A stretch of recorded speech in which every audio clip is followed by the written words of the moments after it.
विश्वास के जीवन में आज होता है, कल नहीं। हम पापिन को करते क्षमा, ऐसे ही तुम हमें क्षमा करो। परीक्षा में न लाओ हमें, बुराई से बचा लो हमें। हम पापिन को करते क्षमा, ऐसे ही तुम हमें क्षमा करो। परीक्षा में न लाओ हमें, बुराई से बचा लो हमें। स्वर्ग पिता हम आते हैं। क्षमा का जीवन तो बहुत जरूरी है। उसने हमें क्षमा किया है, और यदि हम नहीं करेंगे तो प्रार्थना का उत्तर नहीं मिलेगा। पराक्रमी तुम प्रेमी पिता, राज और धर्म तुम्हारा सदा। महिमा आदर आराधना होवे तेरी परम पिता। महिमा आदर आराधना होवे तेरी परम पिता। हमारी प्रार्थना का आधार क्या है? क्यों हम करें उस पर भरोसा? क्योंकि वो पराक्रमी है, महिमा उसकी है, राज्य उसका है। स्वर्गीय पिता हम आते हैं, प्रार्थना में सर को झुकाते हैं। पवित्र माना जाए नाम, राज्य तुम्हारा आए आज। पवित्र माना जाए नाम, राज्य तुम्हारा आए आज। चलिए प्रार्थना के विषय में और भी कुछ सीखते हैं।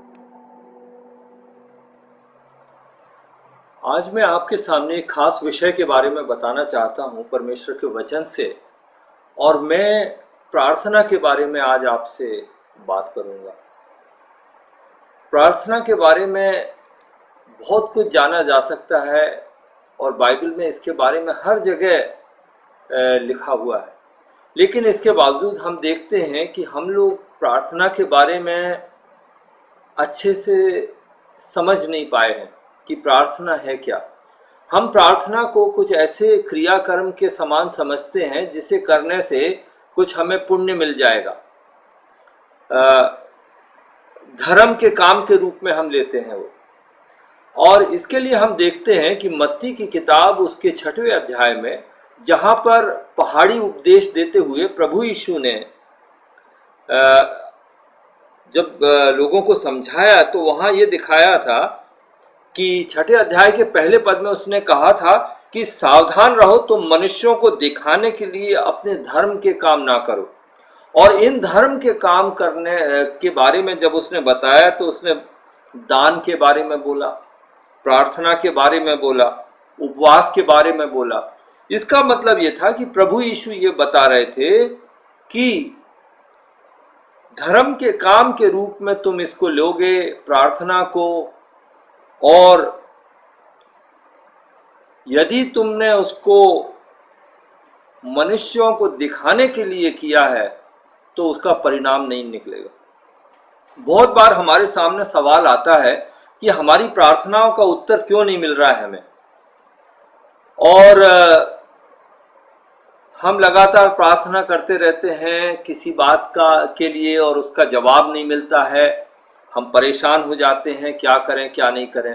तो सबसे पहली बात तो यह है, एक बड़ी बात जो है, कि प्रार्थना जो है वो 2 बातों पर निर्भर करता है उसका जवाब। पहला तो यह है कि हम परमेश्वर की इच्छा क्या है, इस बात पर हमें प्रार्थना का उत्तर जो है, जवाब जो है, इस बात पर निर्भर है परमेश्वर की इच्छा क्या है, और दूसरा ये कि परमेश्वर का समय क्या है।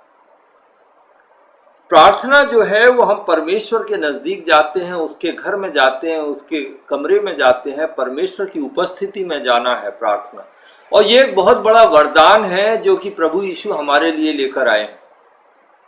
और प्रभु यीशु ने तमाम बार इसको बताया कि कैसे प्रार्थना करना है, प्रार्थना लगातार क्यों करना है, इत्यादि बातें उन्होंने बताई थी। पुराने नियम में प्रभु यीशु के आने के पहले प्रार्थना के बारे में आम आदमी को कुछ नहीं मालूम था। आम आदमी प्रार्थना, अपनी व्यक्तिगत प्रार्थना करता भी नहीं था। वो समूह में कुछ कर लेते थे, उपवास करते, फास्टिंग करके जब उनको बुलाया जाता था कि आओ प्रार्थना करना है, तब वो आके प्रार्थना करते थे। जैसे उन्हें सिखाया जाता था वैसी प्रार्थना करते थे वो, और इससे ज्यादा उनको कुछ नहीं मालूम था।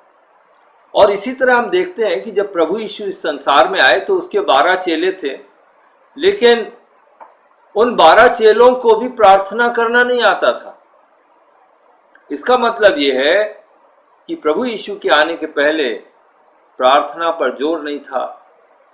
और इसका मतलब यह है कि परमेश्वर से व्यक्तिगत जो संगति है, परमेश्वर के दिल तक पहुंचने वाली बात है, परमेश्वर से व्यक्तिगत संबंध रखने वाली बात है, वो नहीं थी।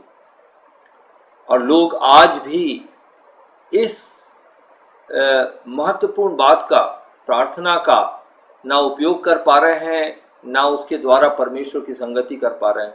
कुछ लोग हैं रटी पिटी प्रार्थना कर रहे हैं। इसीलिए मैं आज जो आपके साथ बात करूंगा उसमें व्यक्तिगत प्रार्थना कैसे होती है या क्या होती है उसके बारे में भी आपको मालूम पड़ेगा।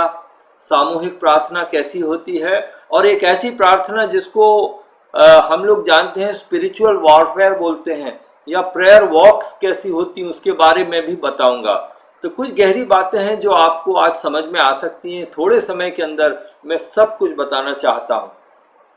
और इसके लिए सबसे पहले प्रारंभ मैं करता हूं मत्ती की किताब 6 अध्याय से। प्रभु यीशु कहते हैं, सावधान रहो, तुम मनुष्यों को दिखाने के लिए अपने धर्म के काम ना करो, नहीं तो अपने स्वर्गीय पिता से कुछ भी फल ना पाओगे। इसका मतलब है, और फिर प्रार्थना के बारे में बताया गया है 5वीं आयत से। इसका मतलब है यदि हम प्रार्थना करते हैं एक धर्म के काम को समझकर और लोगों को दिखाने के लिए करते हैं, तो प्रभु कहते हैं कि तुम्हें इसका उत्तर नहीं मिलेगा। और वो आगे बताते हैं कि जब तुम प्रार्थना करे तो कपटियों के समान ना हो, क्योंकि लोगों को दिखाने के लिए आराधनालयों में और सड़कों के मोड़ों पर खड़े होकर प्रार्थना करना उनको अच्छा लगता है। मैं तुमसे सच कहता हूं कि वे अपना प्रतिफल पा चुके। प्रभु यीशु समझा रहे हैं, चेलों को बता रहे हैं कि देखो प्रार्थना कैसी करनी चाहिए, लोगों को दिखाने के लिए नहीं करना है।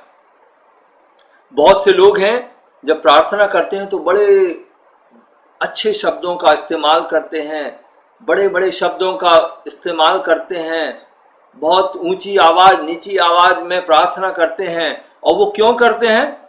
जो सुनने वाले हैं उनको इम्प्रेस करने के लिए। चर्च में लोग बैठे हैं, वो कहेंगे कि ये भाई साहब ने कितनी अच्छी प्रार्थना करी, कितना इसमें वजन है। हम सोचते हैं कि हमारे बोलने में, प्रार्थना की शक्ति बोलने में होती है। प्रार्थना की शक्ति हमारे मुंह से निकलने वाले वचनों में नहीं है। प्रार्थना की उत्पत्ति कहां पर होती है? प्रार्थना की उत्पत्ति हमारे दिल में होती है, हमारे मन में होती है उसकी उत्पत्ति। जिस तरह प्रभु यीशु ने कहा कि पाप की उत्पत्ति किधर होती है? पाप कर्मों में नहीं होता है। पाप मनुष्य के हृदय में बीज की तरह बस जाता है, विचारों में बसा रहता है। इसी तरह जो हमारे मुंह से प्रार्थना निकलती है उसका उद्देश्य किधर है, उसकी जड़ किधर है? उसकी जड़ हमारे हृदय में रहती है। हम क्या बोल रहे हैं इससे मतलब नहीं, कितनी ऊंची प्रार्थना कर रहे हैं, कितनी बड़ी प्रार्थना कर रहे हैं, कैसे शब्द इस्तेमाल कर रहे हैं, उससे नहीं। और कई बार तो हम जब प्रार्थना करते हैं तो हम दूसरों को इम्प्रेस करने के लिए करते हैं, और जो हमें प्रार्थना करना था वैसे हम करते नहीं। जब व्यक्तिगत रूप से घर आके प्रार्थना करते हैं तो ना हमारे अंदर वो जोश है, ना हमारे अंदर वो बोझ है, और हम प्रार्थना हमारी दिखावटी हो जाती है। तो प्रभु यीशु कहते हैं कि तुम्हें आराधनालय यानी चर्चों में बैठकर या सड़कों के मोड़ों पर बैठकर दिखाने के लिए कपट की प्रार्थना ये नहीं करनी। यदि करोगे, हाँ, लोग तो इंप्रेस हो जाएंगे, लोग तो सुन लेंगे, लेकिन परमेश्वर की तरफ से उसका जवाब का इंतजार मत करो, ये उसने कहा। और व्यक्तिगत जो प्रार्थना है कि मैं अपने परिवार के बारे में, अब मैं अपने जीवन के बारे में, मैं अपनी हार के बारे में, मैं अपनी विजय के बारे में, मैं अपनी ज़रूरतों के बारे में जब प्रार्थना करता हूं, तो प्रभु यीशु ने कहा इसका एक अच्छा तरीका है, जाओ अपने कमरे में, कमरा बंद करो और परमेश्वर से बातें करो। प्रार्थना करना है यानी परमेश्वर से बात करना है। प्रभु यीशु ने जब भी प्रार्थना करी, बातें करी। यूहन्ना के 14 अध्याय में प्रभु यीशु ने परमेश्वर से, पिता से बातें की क्रूस की मृत्यु को उठाने के पहले। और यहां पर हम देखते हैं प्रभु यीशु बता रहे हैं कि द्वार बंद करके प्रार्थना कर, तब तुम्हें प्रार्थना का उत्तर मिलेगा। बोला प्रार्थना करते समय अन्य जातियों के समान बक बक ना करो, क्योंकि वे समझते हैं कि उनके बहुत बोलने से उनकी सुनी जाएगी। ये बात हमें समझना है, किसी बात को बार बार रिपीट करने की जरूरत नहीं है। आप क्या सोचते हैं, प्रभु परमेश्वर भूल जाते हैं? इसलिए सुबह शाम दोपहर रात हमेशा याद दिलाने की जरूरत है या बहुत समझाने की जरूरत है? नहीं तो उन्हें समझ में नहीं आएगा। प्रार्थना करना क्या कोई वकालत है क्या, कि हम वकील की तरह बताएं परमेश्वर को कि आपको जवाब इसलिए देना है क्योंकि इसका कारण ये है, 1 नंबर 2 3 4 6 7, ये कारण बता बता के वकालत करके प्रार्थना को उत्तर लेना है? ये नहीं है, बक बक करना नहीं है।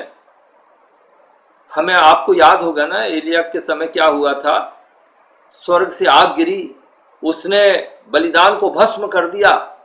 उसके पहले जो सच्चे ईश्वर को नहीं जान रहे थे, उन लोगों ने इस चुनौती को लेके दिन भर वो अपनी छाती पीटते हुए, अपने आप को जख्मी करते हुए चिल्लाते रहे, जोर जोर के चिल्लाते रहे, अपने ईश्वर की पुकार कर रहे थे, देवी देवताओं की पुकार कर रहे थे, लेकिन किसी ने जवाब तो नहीं दिया।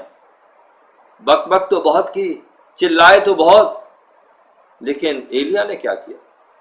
उसने पानी डलवा दिया सब जगह, छोटी सी प्रार्थना करी, उसी समय प्रार्थना का जवाब आ गया।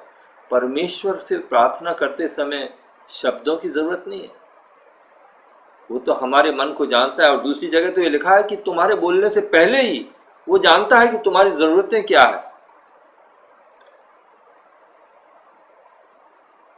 हाँ, 8वें पद में लिखा है, तुम उनके समान ना बनो, क्योंकि तुम्हारा पिता तुम्हारे मांगने से पहले ही जानता है कि तुम्हारी क्या आवश्यकताएं हैं। और इसके बाद ये बताने के बाद प्रभु यीशु के चेले बेचारे गलील के रहने वाले गांव के लोग थे। मंदिरों में वो ज़्यादा उनकी पहुंच नहीं थी, कुर्सियों के ऊपर बैठने वाले लोग नहीं थे, जमीन पर बैठने वाले लोग थे, पढ़े लिखे लोग नहीं थे, अनपढ़ गंवार जैसे थे। उनने कहा कि प्रभु हमको तो प्रार्थना आती नहीं है। तो प्रभु यीशु ने क्या उनको बताया कि देखो प्रार्थना इस तरह करो। ये जो मैं आपको समझा रहा हूँ, ये कुछ ऐसी बातें बता रहा हूँ प्रार्थना के बारे में जो आप शायद जानते हो, लेकिन मैं उसको सीक्वेंस में ला रहा हूँ एक, जिससे आप जाने कि प्रार्थना के बारे में क्या समझा जा सकता है।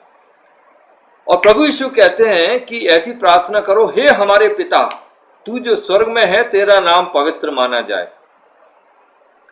परमेश्वर स्वर्ग में है, वो हमारा पिता है, और क्योंकि वो पिता है तो वो अपने बच्चे से प्रेम करता है। वो कोई हेडमास्टर नहीं है, वो कोई सरकारी गवर्नर नहीं है, वो कोई मुख्यमंत्री नहीं है जिसके ऊपर हम आवेदन पत्र डालते हैं और उसका जवाब नहीं मिलता है और उनकी टेबलों के नीचे चला जाता है। ये स्वर्ग में हमारा पिता है, वो अपने बच्चों का ख्याल करता है। इसलिए आपकी प्रार्थना जो है ये किसी दफ्तर के अलमारी में नहीं चली जाएगी। वहां पर वो कहता है स्वर्ग में है, तेरा नाम पवित्र माना जाए। इसका क्या मतलब है तेरा नाम पवित्र माना जाए? अरे वो तो पवित्र है पहले से, हमारा परमेश्वर तो अति पवित्र है, ये तो है। पवित्र माना जाए का मतलब है कि मेरे होंठ जो मैं बोल रहा हूं, मैं अपने गंदे होंठों से तो बात ना करूं, कम से कम मैं अपने गंदे दिल से तो आपके पास आकर अपनी स्वार्थ से और अपने लालच से या अपने लोभ से प्रेरित होकर तो कुछ ना बोलूं आपके सामने। आपका नाम पवित्र माना जाए। पवित्र परमेश्वर के पास आने के पहले मैं अपने होठों को सही करूं, अपने दिल को सही करूं, ताकि जिस परमेश्वर पिता के पास में जा रहा हूं वो मेरी प्रार्थना को सुने। यदि हम अपनी बाइबल में लिखा हुआ है, हम अपने लोभ की चीजों को लेके, लालच की चीजों को लेके प्रार्थना करते हैं और उस प्रार्थना का जवाब नहीं मिलता। क्यों मिले जवाब? यदि मेरा बेटा मुझसे कहता है कि पिताजी मैं शाम को जाना चाहता हूं और मैं जाके मुझे थोड़े पैसे दे दो क्योंकि मैं जुआ खेलना चाहता हूं या शराब पीना चाहता हूं या मौज मस्ती में उड़ा दूंगा, तो क्या मैं उसका जवाब दूंगा? इसी तरह की बात है। यदि हमारे उद्देश्य गलत हैं तो हमारे को परमेश्वर की तरफ से कोई जवाब नहीं मिलता। इसीलिए कहा गया है तेरा नाम पवित्र माना जाए। तो जब प्रार्थना के लिए आओ तो शुद्ध जल से आओ। इसीलिए पहले एक जगह और कहा गया है ना कि प्रार्थना के लिए आओगे यानी भक्ति के लिए आओगे तो उसके पहले जो लड़ाई झगड़ा तुम कर रहे हो, तुम्हारे द्वंद्व जो हैं, तुम्हारी जो नफरत ईर्ष्या जलन है, उसको अलग करके साफ सफाई करके शुद्ध होकर आओ और तब उसका तुम्हें जवाब मिलेगा। यहां पर फिर आगे वो कहता है, प्रभु यीशु कहते हैं कि ऐसा प्रार्थना करो तेरा राज्य आए, तेरी इच्छा जैसे स्वर्ग में पूरी होती है वैसे पृथ्वी पर भी हो। अब सवाल आगे बढ़ा, वो ये है कि अब राज्य की बात आ गई। कहने का मतलब है कि हमें परमेश्वर के राज्य की खोज करना है, उस राज्य को इस संसार में लेकर आने के लिए काम करना है। यहां पर वो राज्य नहीं है, शैतान और उसके भूत प्रेतों की शक्तियां जो हैं उन्होंने इस संसार में तहस महस किया हुआ है, उन्होंने एक ये बगावत कर रखी है परमेश्वर से। लेकिन हम जो उसके लोग हैं, हमारी एक इच्छा होनी चाहिए, और वो ये है कि उस परमेश्वर का राज्य जो है वो हमारे बीच में आए। तो राज्य की बात यहां पर हो रही है, और राज्य का मतलब है विरोधी कौन है? शैतान और उसकी सेनाएं उसका हमारा विरोध करती हैं, शक्तियां हैं, सरकारें हैं जो परमेश्वर से बगावत की हुई। और फिर लिखा है तेरी इच्छा जैसे स्वर्ग में पूरी होती है वैसे पृथ्वी पर भी। परमेश्वर की इच्छा, प्रभु यीशु कहते हैं यूहन्ना 6 में, मैं इसलिए आया हूं कि परमेश्वर पिता की इच्छा पूरी करने आया हूं। हम लोग क्या उसकी इच्छा करना चाहते हैं? हमारी प्रार्थनाओं में यह हमेशा होना चाहिए कि परमेश्वर पिता, हम आपकी इच्छा के अनुसार हमें उत्तर दीजिए। कई बार हमारी प्रार्थनाओं में रहता है कि प्रभु मैं ये चाहता हूं, मुझे ये दे दीजिए। कई लोग प्रार्थना करते हैं प्रभु हमारा बच्चा ये चाहता है, उसकी प्रार्थना का जवाब आप दे दीजिए। इसमें परमेश्वर की इच्छा क्या हुई? परमेश्वर की इच्छा की प्रार्थना करने से क्या आप घबराते हैं? क्या आपको ऐसा लगता है कि यदि हम परमेश्वर की इच्छा करके बोलेंगे तो शायद हमें नहीं मिलेगा? हो सकता है ना मिले, क्योंकि यदि परमेश्वर की इच्छा के अनुसार आप मांगेंगे तो वो अपनी इच्छा पूरी करेगा। और अधिकतर लोगों को मैंने देखा है वो परमेश्वर की इच्छा करना नहीं चाहते, अपने लालच, अपने लोभ से प्रार्थनाएं करते हैं, क्योंकि उन्हें डर है कि परमेश्वर की इच्छा यदि बोल दी तो शायद हमें वो देना। हमारे दिन भर की रोटी आज हमें दे,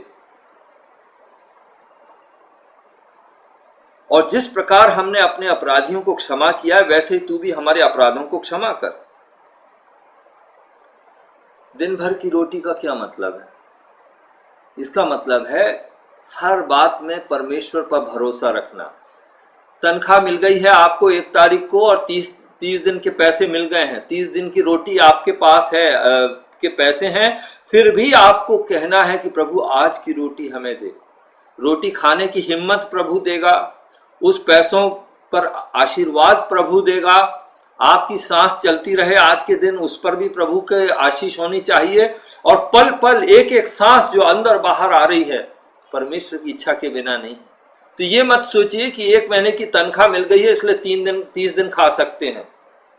आज के लिए भी हमें आज की रोटी के लिए प्रभु से मांगना है, हर बात के लिए प्रभु से मांगना है और धन्यवाद के साथ मांगना है। और उसके बाद लिखा है और जिस प्रकार हमने अपने अपराधियों को क्षमा किया है वैसे ही तू भी हमारे अपराधों को क्षमा कर। इसके साथ यहाँ पे प्रभु यीशु ने क्या जोड़ा है, ये भी जोड़ा है कि जो प्रार्थना करने वाला है वो अपने आप की जांच करता है और कहता है कि प्रभु मेरे पास आपका जीवन है और उस जीवन के कारण मैंने अपने अपराधियों को क्षमा किया है, इसलिए आप मेरी प्रार्थना का उत्तर जरूर दे पाएंगे। इसके कहने का मतलब यह है कि यदि हम लोगों से घृणा करते हैं, यदि हमारे पास जलन है, ईर्ष्या है, यदि हम द्वेष रखते हैं, यदि हमने लोगों को क्षमा नहीं किया है, तो हम परमेश्वर पिता के पास किस मुंह से आते हैं, कैसे मांगेंगे? वो हमें क्यों दे, वो हम पर क्यों दया दृष्टि करे? हमने दूसरों पर दया नहीं करी है, हमने उनके अपराधों को क्षमा नहीं किया है, और हम जो कि हम नरक के अग्निकुंड की तरफ जा रहे थे, हम जो मृत्यु की तरफ जा रहे थे, हमें उसने अपने पवित्र लहू से क्षमा किया, हमारे बदले उसने अपनी जान दे दी है। लेकिन हम अपने पड़ोसी को माफ नहीं कर पाए हैं, हम अपने चर्च के मेंबर को माफ नहीं कर पाए हैं, हम अपने घर वालों को, अपने भाई बहनों को माफ नहीं कर पाए हैं, और फिर आते हैं परमेश्वर के पास, कहते हैं कि हमको हमारी प्रार्थना को उत्तर दीजिए। परमेश्वर कहते हैं क्या उत्तर दें आप? पहले अपना हिसाब तो कर लो पूरा, उसके बाद मेरे पास आओ, मैं जवाब दूंगा तुम्हें। इसका मतलब है परमेश्वर चाहता है कि प्रार्थना के अंत में ये जरूर बोलो कि मेरा जीवन और तुम्हारा जीवन एक है।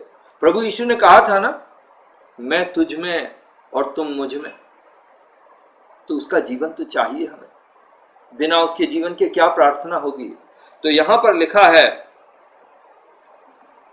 वैसे हमारे अपराधों को क्षमा कर, हमें परीक्षा में ना ला, परंतु बुराई से बचा, क्योंकि राज्य, पराक्रम और महिमा सदा तेरे हैं। ये प्रार्थना का एक एग्जाम्पल, उदाहरण प्रभु यीशु दे रहे हैं।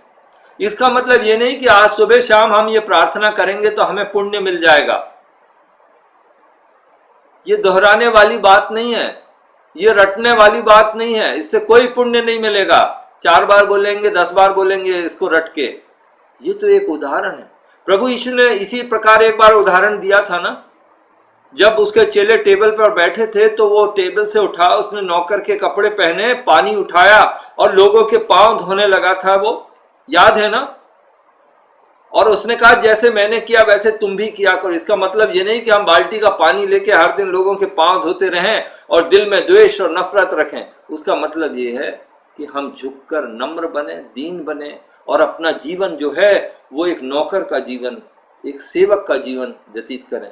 उसका मतलब है ये उसके पीछे के सिद्धांत को समझना है। इसी तरह जब उसने बोला है ये प्रार्थना सिखाई है, ये एक उदाहरण है, इसको रटने की जरूरत नहीं।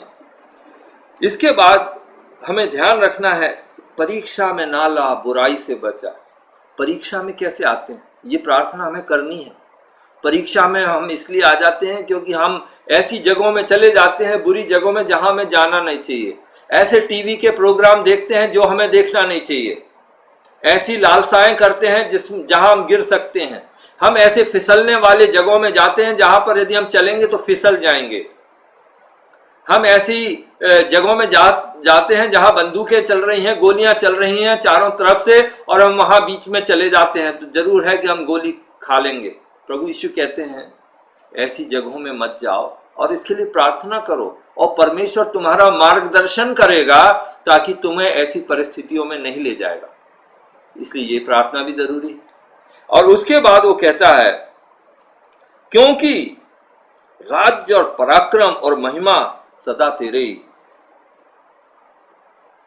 हमें इसके आधार पर प्रार्थना करनी चाहिए। हमारी प्रार्थना का आधार क्या है? क्यों करें हम प्रार्थना? क्यों हमें उत्तर मिले? क्यों हम सर्वशक्तिमान परमेश्वर जिसने सारी सृष्टि की रचना की है उसके पास हम किस आधार पर जाएं? तो ये आधार यहां पर लिखा है। यहां पे उसने कहा है राज्य तुम्हारा है, पराक्रम यानी सर्वशक्तिमान हो तुम, सर्वशक्ति तुम्हारी है, पराक्रम तुम्हारा है, और महिमा यानी तुम्हारा ही आदर होगा, तुम इतने महान हो, तुम्हारी महिमा होगी। और क्योंकि ऐसा है इसलिए इस आधार पर तुम हमारी प्रार्थना का उत्तर जरूर दे पाओगे। और ये कहकर हमें आमीन कहना है। ये तो प्रभु यीशु ने सिखाया ये प्रार्थना। और आखिर में 14वें पद में ये भी लिखा है, इसलिए यदि तुम मनुष्य के अपराध क्षमा करोगे तो तुम्हारा स्वर्गीय पिता भी तुम्हें क्षमा करेगा, और यदि तुम मनुष्यों के अपराध क्षमा ना करोगे तो तुम्हारा पिता भी तुम्हारे अपराध क्षमा नहीं करेगा। बिना क्षमा के प्रार्थना जो है उसका उत्तर नहीं मिलेगा। दोस्तों इसको याद रख लो, मेरे सेंटेंस को याद रखो। इस प्रार्थना के अंत में ये पद क्यों आ गया 14-15? इसका मतलब है कि परमेश्वर चाहता है कि तुम्हें प्रार्थना का उत्तर मिले, ये पिता भी चाहता है। और हम नहीं जानते हैं कि हमें प्रार्थना का उत्तर क्यों नहीं मिलता है। और यहां पर वो कहता है कि तुम क्षमा यदि नहीं करोगे तो तुम्हें उसका उत्तर नहीं मिलेगा। और यदि तुम्हारा जीवन क्षमा का है, तुम्हारा शुद्ध जीवन है, आर पार दिखाई देता है, तो चुनौती यह है कि परमेश्वर आपको कभी नहीं रोकेगा, लेकिन आपकी प्रार्थना का जरूर जवाब देगा। तो यहाँ तो हमने देखा परमेश्वर ने बताया है कि प्रार्थना कैसी होनी चाहिए, एक आम आदमी की व्यक्तिगत प्रार्थना कैसी होनी चाहिए। प्रार्थना जो है इसका और भी आगे हम बढ़ते हैं तो ये प्रार्थना किसी के खिलाफ नहीं होनी चाहिए, लेकिन किसी के लिए होना चाहिए। It should not be against anything but for prayer for. प्रार्थना किसी के लिए हो या किसी के खिलाफ ना हो, ऐसी प्रार्थना हमारी होनी चाहिए। और हम ये देखते हैं कि प्रार्थना का परिणाम हम जो के लिए हम विचलित ना हो। जैसे मैंने शुरू में कहा है, परमेश्वर की इच्छा पर निर्भर है, परमेश्वर के समय पर निर्भर है। परमेश्वर की इच्छा है कि आपकी प्रार्थना का जवाब मिलेगा, और जो आपने प्रार्थना करी है वो आपको मिलेगी, लेकिन समय उसका 25 साल के बाद है। आप क्या बोलेंगे? इब्राहिम को परमेश्वर ने वादा किया कि उसको बेटा होगा, ये स्वीकार था प्रभु को, वो करेगा, उसकी इच्छा थी, लेकिन समय क्या था? 25 साल के बाद। यही हम लोग हार जाते हैं, यही हम लोग निराश हो जाते हैं प्रार्थनाओं से, और यहीं पर हम सोचते हैं कि परमेश्वर शायद हमारी नहीं सुनता है। ये आम धारणा है, ये हमारे मसीह जीवन की हार है, क्योंकि हमारा विश्वास, हमारा भरोसा परमेश्वर पर अटूट नहीं, उसके वचन पर अटूट नहीं, इसलिए हमारी प्रार्थनाएं अधूरी रहती। 4 दिन प्रार्थना, उसके बाद भूल जाना, 1 दिन प्रार्थना, उसके बाद भूल जाना, क्योंकि हम परमेश्वर की इच्छा और उसके समय को नहीं जानते। यहां पर मैं आगे और भी आपको ये बताना चाहूंगा कि प्रार्थना जो है उससे बहुत कुछ हासिल किया जा सकता है। व्यक्तिगत प्रार्थना एक है, सामूहिक प्रार्थना ये एक है, और एक ऐसी प्रार्थना भी है जो एक आत्मिक युद्ध है। चारों तरफ जो आप देख रहे हैं, हालात देख रहे हैं, उस पर विजय पाने के लिए वो भी एक प्रार्थना की जरूरत है। एक मल्लयुद्ध है, उसके बारे में मैं एक वचन आपके सामने पढ़ रहा हूं। यह है 2 कुरिन्थी 9 अध्याय और 10वां अध्याय और 3-4 पद में पढ़ूंगा। क्योंकि यद्यपि हम शरीर में चलते फिरते हैं तो भी शरीर के अनुसार नहीं लड़ते, क्योंकि हमारी लड़ाई के हथियार शारीरिक नहीं पर गढ़ों को ढा देने के लिए परमेश्वर के द्वारा सामर्थी हैं। इसलिए हम कल्पनाओं का और हर एक ऊंची बात का जो परमेश्वर की पहचान के विरोध में उठती है खंडन करते हैं, और हर एक भावनाओं को कैद करके मसीह का आज्ञाकारी बना देते हैं। परमेश्वर से जब भी हमारी कोई बात होती है तो उसे प्रार्थना कहते हैं। जब मैं आपके सामने कुछ प्रवचन लिख रहा हूं तो ये एक प्रचार है, ये बाइबल स्टडी है, ये परमेश्वर के वचन को खुलकर मैं एक प्रॉफिट की तरह आपको समझा रहा हूं। लेकिन जब हमारी डील परमेश्वर से होने लगती है तो वो प्रार्थना है। चाहे हमारी आंख खुली रहे, चाहे हमारी आंख बंद रहे, चाहे हम बिस्तर पे लेटे हों, चाहे हम ऑफिस में साइकिल पे घूम रहे हों या ऑफिस में बैठे हुए हों, उसे प्रार्थना कहते हैं। तो हमारे सामने ये मुद्दा आता है कि हम समाज की परिस्थितियों में या हमारे देश की परिस्थितियों में हमारा क्या रुख होना चाहिए प्रार्थना का। शैतान और उसके भूत प्रेतों की शक्तियां हमारे व्यक्तिगत जीवन में अटैक करती हैं, हमारे पारिवारिक जीवन में अटैक करती हैं, हमारे समाज में अटैक करती हैं और हमारे देश को बंधक बना लेती हैं। तो ये चारों चीजें जब हम देखते हैं तो हमारी प्रार्थना भी इसी तरह होनी चाहिए कि जो कि इन सारे क्षेत्रों के लिए होनी चाहिए। हम हमेशा रोटी ही मांगते रहें, हमेशा अपने बच्चों के लिए प्रार्थना करते रहें, अपनी नौकरी पक्की कराते रहें, क्या होगा उन लोगों को जो हमारे पड़ोस में रहते हैं? क्या होगा उनको जो हमारे समाज में रहते हैं? क्या होगा हमारे देश का यदि यहाँ पर अंधकार और शैतान की शक्तियों के द्वारा सरकारें चल रही? क्या हमारा दायित्व नहीं है कुछ? फिर प्रार्थना कैसी होनी चाहिए हमारी? इसी का जवाब दूसरे कुरिन्थी 9 में लिखा। बाइबल में हम बहुत से लोगों को देखते हैं, उनकी प्रार्थनाओं को देखते हैं। हम दानियल की किताब में देखते हैं कि दानियल ने प्रार्थना करी और दानियल की प्रार्थना करने के बाद परमेश्वर ने उसको उसकी प्रार्थना का जवाब दिया। स्वप्न में दिखाई दिया, उसने अपने दोस्तों के साथ मिलकर कहा हम प्रार्थना करेंगे। परमेश्वर ने उनको जवाब दिया, परमेश्वर ने स्वप्न का उत्तर दिया और सारे बेबीलोन की सरकार को फर्क कर दिया, उसमें चेंज लेकर आया। एक बार हमने देखा कि वो हामान जो था वो मोर्देकई और सारे यहूदियों को मारना चाहता था और हम देखते हैं कि मोर्देकई ने उपवास प्रार्थना का ऐलान किया और परमेश्वर ने बहुत बड़ा जवाब देके सब कुछ बदल दिया। इसी तरह हम देखते हैं कि परमेश्वर हर जगह प्रार्थना का उत्तर देता है, बड़े बड़े काम करता है।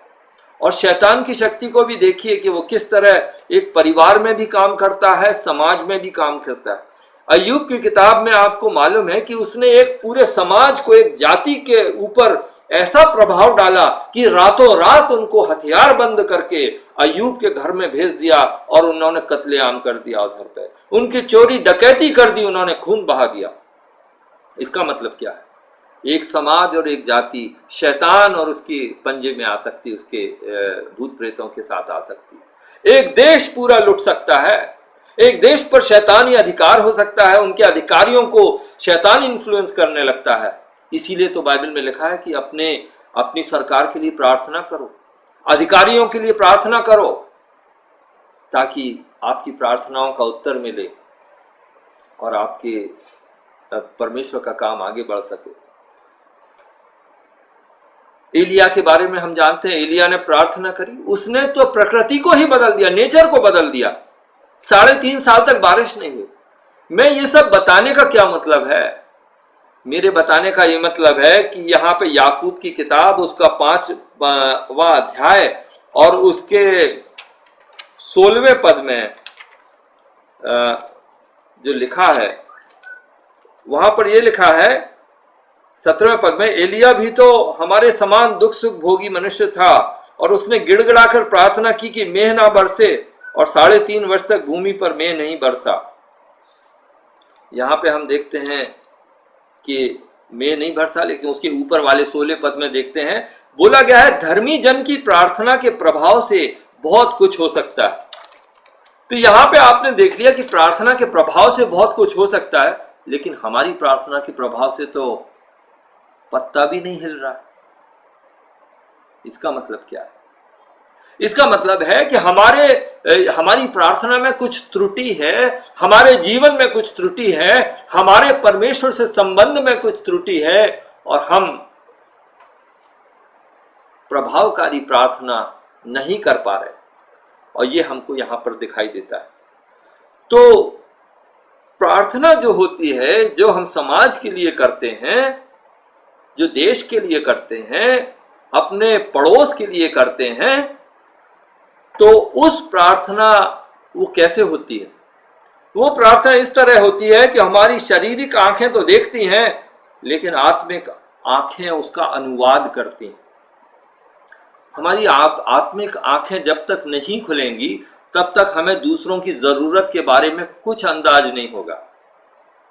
प्रभु यीशु ने कहा था ना कि तुम्हारा पड़ोसी कौन है। हर एक खोए हुए इंसान का पड़ोसी एक विश्वासी है। आपके पड़ोसी खोए हुए हैं, आपके पड़ोसी जख्मी हैं और आपको उनके पास जाना है। ये प्रभु यीशु की इच्छा है और इस इच्छा को पूरा करने के लिए आपकी आत्मिक आंखें खुली रहनी चाहिए। आत्मिक आंखें खुलने का मतलब है शारीरिक आंखों से देखते हैं लेकिन उसका इंटरप्रिटेशन आत्मिक रूप से होता है। हम हत्या को देखते हैं आंखों से लेकिन इसके पीछे आत्मिक रीजन उसका क्या है? परमेश्वर से दूरी, पाप। हम बलात्कार देखते हैं, रेप को देखते हैं लेकिन हम उसका आत्मिक उद्देश्य सीधे हमारे अंदर क्या जाता है? पाप, जिसका इलाज होना है। तो इस तरह हम देखते हैं आंखें खोलकर हमें सड़कों पर जाना है, प्रार्थना यात्राएं करनी है।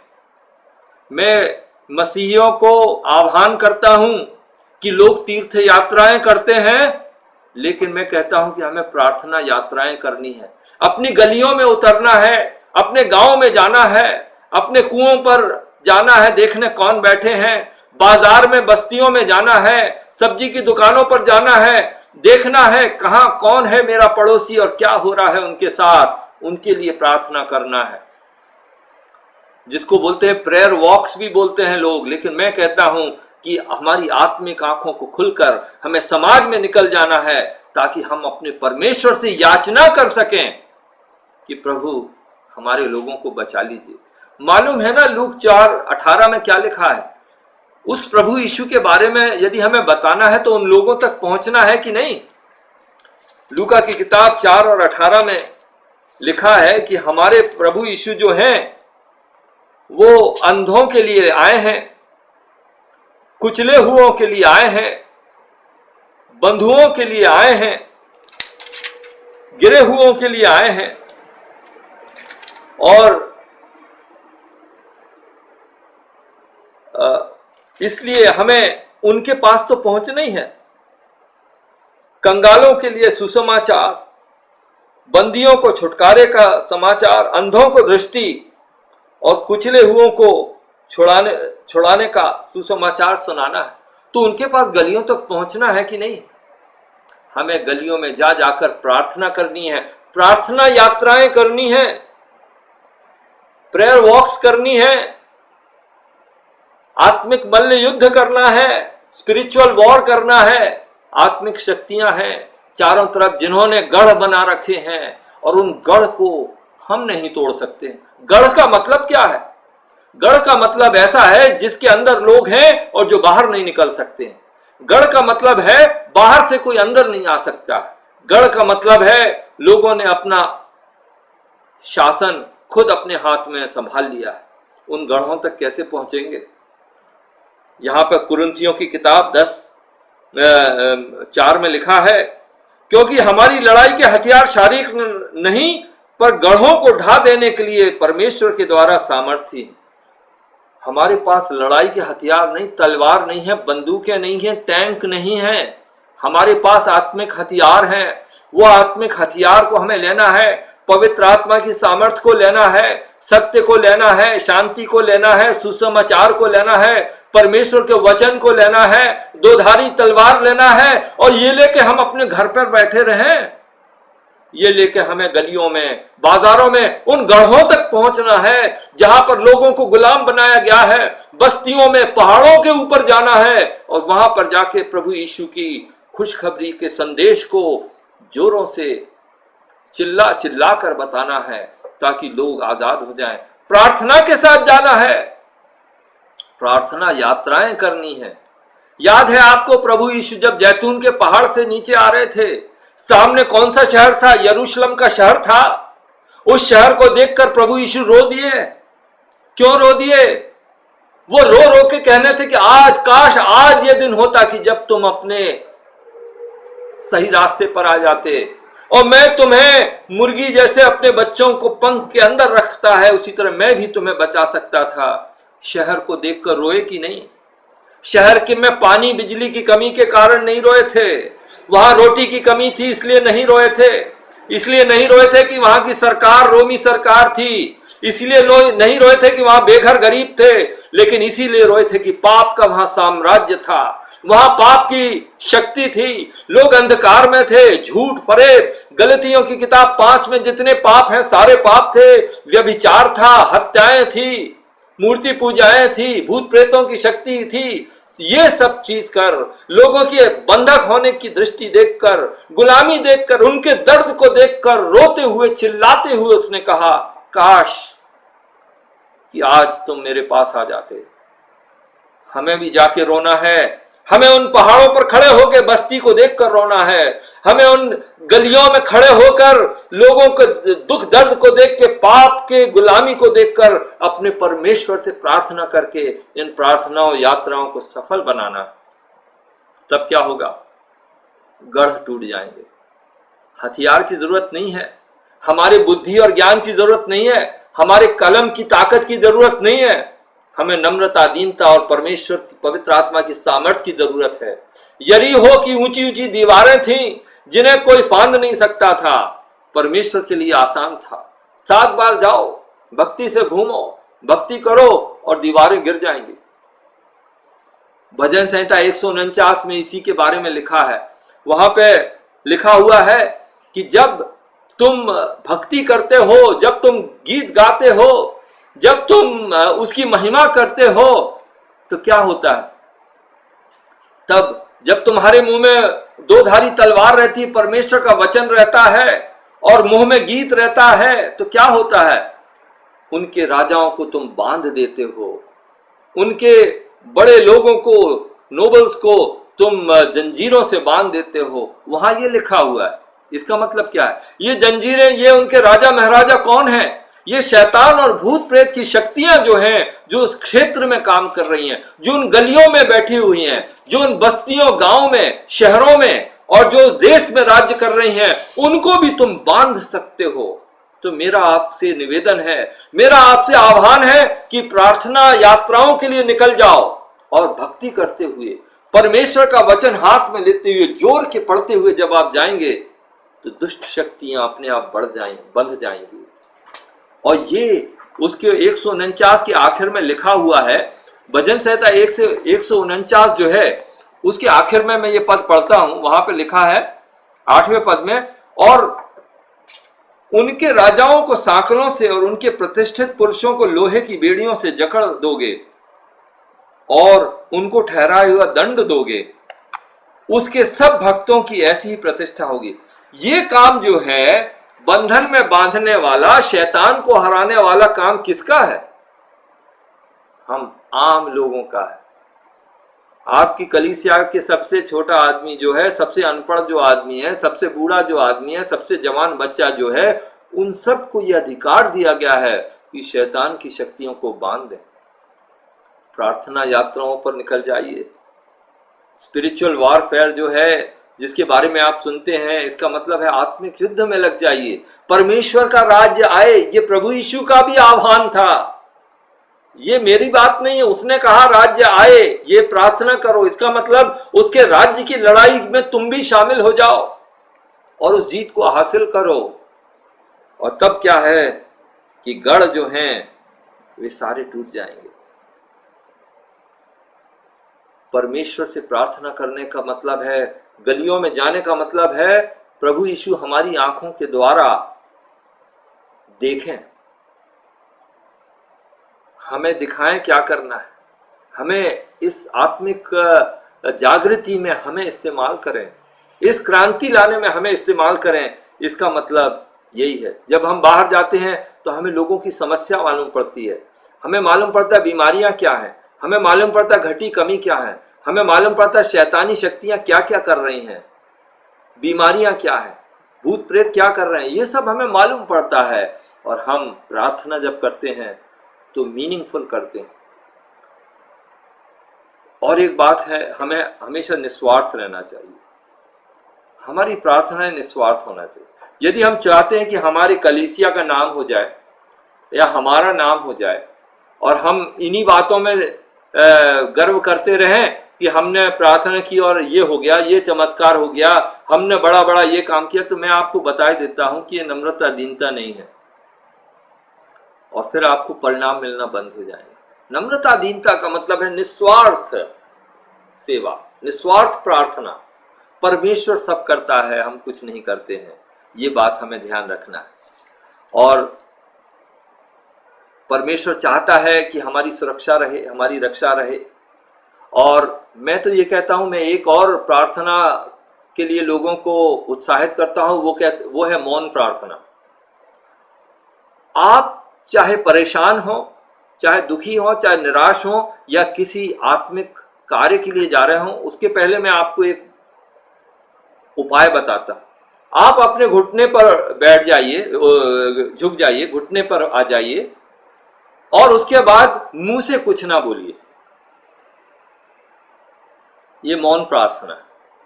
जब आप घुटनों पर रहते हैं तो प्रभु से यही बोलिए कि हे प्रभु यीशु, अपने आशीर्वाद का हाथ मेरे सिर पर रख दीजिए। आप क्या सोचते हैं, प्रभु यीशु आपको आशीर्वाद नहीं देंगे? मैं तो ये करता हूं, मैं घुटनों पर जाता हूं, कहता हूं प्रभु यीशु मैं आपके पास आया हूं, आपके दरबार में आया हूं, आप मेरे सिर पर हाथ रख दीजिए। प्रभु यीशु मेरे सिर पर हाथ रख देते हैं, थोड़ी देर मैं उनके चरणों पर बैठा रहता हूं, उसके बाद उठकर अपना काम करने लगता हूं। मैं कहता हूं भारत में यदि हमें प्रभु का काम करना है तो हमें उसका आशीर्वाद घुटनों पर लेके उसके चरणों पर बैठने के बाद हमें उठकर जाके काम करना चाहिए, और इससे हमें काफ़ी फायदा होगा। देखिए, सरकारें आती हैं, सरकारें जाती हैं। बहुत सी सरकारें हैं जहाँ पे शैतान काम करता है, समाज में काम करता है। मैंने जैसे पहले बोला था, समाज में क्यों जाने की जरूरत है? शैतान शक्तिशाली है, वो समाज को भी बदल देता है। ये बताइए कि सांप्रदायिक दंगे क्यों होते हैं? आज हम पड़ोसी हैं, हम एक धर्म के हैं, दूसरे धर्म के हैं, कल क्या होता है? अचानक क्यों एक दूसरे के खून बहाने के लिए खड़े हो जाते हैं? क्यों बड़े बूढ़े माता पिता बच्चों को, औरतों को कत्लेआम क्यों करते हैं? खून कैसे बहाने लगते हैं अचानक? कल तक तो दोस्त थे, कल तक तो मित्रता थी, ये क्यों हुआ? ये है समाज में एक साथ शैतान जब काम करता है, सबको बदल देता है। प्रार्थना यात्राओं के लिए निकल जाइए, आत्मिक मल्ल युद्ध में शामिल हो जाइए, और जब ऐसा होगा तो हमारे भारतवर्ष में प्रभु की महिमा होगी, लोग आजाद होंगे, लोगों को मुक्ति मिलेगी। कब? किताबें बांटने से नहीं होगा, भाषणबाजी से नहीं होगा, घुटनों पर हमें प्रभु के इस देश में प्रभु की मुक्ति लाना है। घुटनों पर चल के हमें यीशु के संदेश को पहाड़ों तक, नदियों के किनारे तक, जंगल तक, गांव गांव बस्ती में पहुंचाना है, घुटनों पर, प्रार्थना के द्वारा। इसीलिए मैं चाहता हूं कि ये गढ़ों को मिटाना है, हमें आगे बढ़ना है, अपने पांव पर चलना है। चल चल के प्रार्थना करने का मतलब है प्रार्थना को टांगे देना है, लेग्स देना है, उसके द्वारा हमें चलते जाना है, लोगों के साथ मिलकर प्रार्थना करना। हम कई बार सोचते हैं कि हम बहुत बड़े हैं, हम बहुत बड़े आत्मिक हैं, हम अपने आप प्रार्थना कर लेंगे। नहीं, ऐसा नहीं। अपने साथ लोगों को लीजिए, उनको एनकरेज करिए, आइए प्रार्थना करें, चलो मिलकर करें। याद है ना गतसमने में प्रभु यीशु ने अपने चेलों से क्या बोला? पतरस, याकूब और यूहन्ना से बोला, आओ तुम मेरे साथ बैठो, मेरे साथ प्रार्थना में जुटो। सामूहिक प्रार्थना में शक्ति है, बहुत कुछ प्रभाव किया जा सकता है। परमेश्वर चाहता है कि हम उस तरह की प्रार्थना करें। और ये भी हमें याद रखना है कि जिस शैतान और उसकी शक्तियां, जिन्होंने हमारे ऊपर युद्ध थोप रखा है, जिन्होंने इस संसार में एक युद्ध चलाया हुआ है, वो किस लिए आए? यूहन्ना में आपने पढ़ा है, वो केवल चोरी करने, डाका डालने, नष्ट करने, हत्या करने के लिए आया हुआ है। और इससे छुड़ाना है यदि लोगों को, तो हमें उस आत्मिक युद्ध में शामिल होना पड़ेगा। प्रार्थना के साथ हमें जाकर लोगों की मुक्ति की बात करनी पड़ेगी, उन्हें बताना पड़ेगा। प्रार्थना के बाद आपको कैसा लगता है? प्रार्थना के बाद आपको लगता है कि चलो एक और क्रियाकर्म कर लिया, धर्म का काम कर लिया, क्या ऐसा लगता है?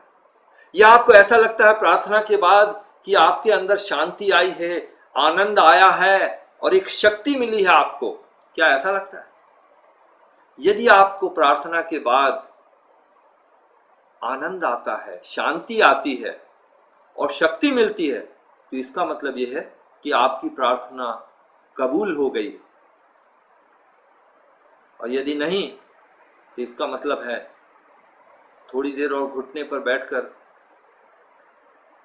परमेश्वर की शर्तों पर उसकी इच्छा जानकर प्रार्थना हमें करना पड़ेगा। और ये परमेश्वर चाहता है। हर समय प्रभु यीशु आए इस संसार में, उन्होंने अपना खून बहाया, क्रूस पर खून बहाया, और उस खून बहाने के द्वारा जो पर्दा था, पिता परमेश्वर अति पवित्र स्थान और हम जैसे पापियों के बीच में जो पर्दा था, वो ऊपर से नीचे फट चुका है। और आज हम और आप प्रभु के प्रेजेंस में, उसकी उपस्थिति में जाकर उसकी ओर देखकर उससे बात कर सकते हैं, उसका नमन कर सकते हैं, उसकी आराधना भक्ति कर सकते हैं। प्रार्थना एक वरदान है। प्रार्थना एक बहुत बड़ा गिफ्ट है जो लोगों को नहीं मिला था। आज करोड़ों अरबों लोगों को इस वरदान के बारे में नहीं मालूम है। आप यीशु के विश्वासी हैं और इस वरदान को आपने कहीं पे